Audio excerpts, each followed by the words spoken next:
ایک دفعہ نا جی زمزم جہاں سے بھرتے ہیں وہاں سے لوگ زمزم بھر کے جا رہے ہیں. اس وقت 10 لیٹر کا کین الاؤ تھا. ایک بزرگ تھے کے پی کے، ان کی عمر رہی ہوگی 70 کے قریب. انہوں نے وہ زمزم کا کین بھرا، تھوڑی دور چلے تو رکے، پھر انہوں نے نیچے رکھا، پھر بیٹھ گئے، پھر وہ اٹھے، کین انہوں نے رکھا، پھر چلے. جب دوسری جگہ گئے تو میں نے اپنا کام سارا چھوڑا. ان کو میں نے کہا، باقی دوست، میں نے کہا یار یہ سنبھالنا، میں ابھی آتا ہوں. میں گیا اس بابا جی کے پاس، میں نے ان سے کہا، میں کین آپ کا چھوڑ دوں؟ تو انہوں نے مجھے ہاں یا نہیں کچھ بھی نہیں کہا. میں نے کین ان سے لیا، میں نے ان کا ایک ہاتھ پکڑا.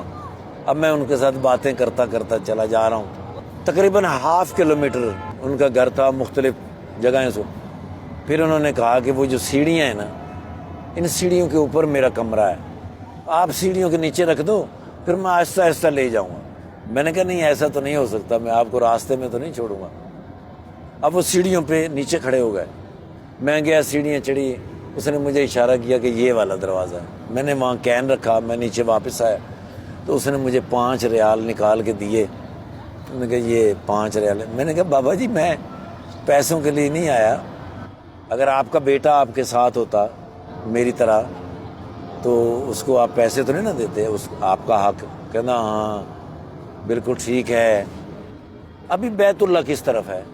تو میں نے میناروں سے دیکھا، میں نے کہا وہ اس طرف ہے. وہ بابے نے ایسے ٹرن کیا، ایسے جھولی اٹھائی اور اس نے میناروں کی طرف، بیت اللہ کی طرف کہا، یا خدایا پاکا میرے اس حج کا ثواب اس کو دے دے، میں پھر کبھی آ جاؤں گا. اب وہ میں کس طرح بیان کر سکتا ہوں، اس بابے کو میں کس طرح بیان کر سکتا ہوں. میں ان سے مل کے واپسی کے لیے چلا، جہاں تک وہ مجھے نظر آ سکتے تھے. میں نے پیچھے مڑ کے دیکھا تو وہ میری طرف ہی دیکھ رہے تھے. وہ تب تک میری طرف دیکھ رہے تھے جب تک میں ٹرن نہیں ہو گیا. اور میں ٹرن ہو کے تھوڑا سا آگے گیا، میں پھر واپس آیا. میں نے پھر واپس آ کے ایسے دیکھا تو وہ بابا کھڑے تھے، اور پھر انہوں نے مجھے یوں کیا، اور پھر وہ بابا اوپر گئے.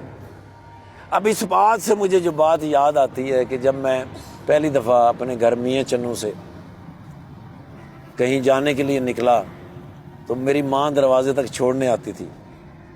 ہمارا گھر گلی کے بالکل مڈ میں تھا. جب میں بالکل گلی کے کارنر سے میں مڑتا، میری ماں مجھے دیکھ رہی ہوتی، میں ایسے کر کے مڑ جاتا، پھر میں جان بوجھ کے تھوڑا آگے جا کے واپس آتا تھا. ماں وہاں کھڑی ہوتی تھی، پھر میں دوبارہ سے یوں کرتا. میری ماں کو اس دنیا سے رخصت ہوئے 30 سال ہو گئے. 30 برس. جی سر.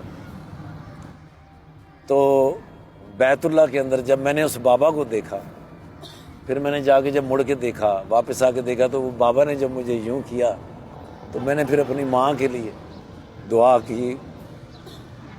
تب مجھے پتہ چلا ماں مرتی نہیں، وہ کسی نہ کسی شکل میں کہیں نہ کہیں آپ سے ضرور ملتی.